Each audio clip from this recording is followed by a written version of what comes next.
Ito pala yung setup natin, 8 kilowatt hybrid na day. So yan, dyan dumaan yung ating AC tsaka DC. So doon, yun.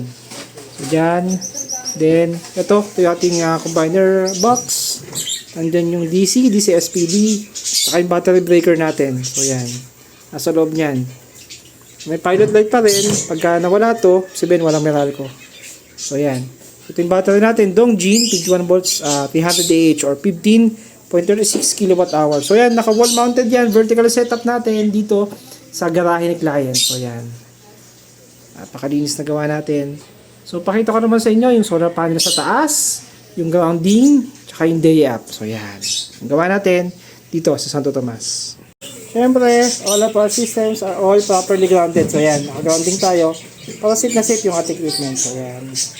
Yung grounding rod natin, nakatap dyan yung inverter, battery, tsaka solar panel natin.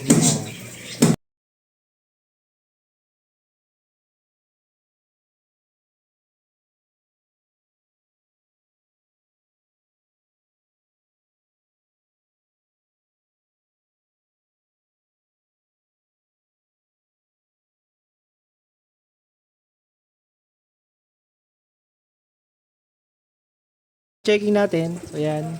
So may naka-open na appliances si client, wala pa rin kinukuha sa Meralco. So yan.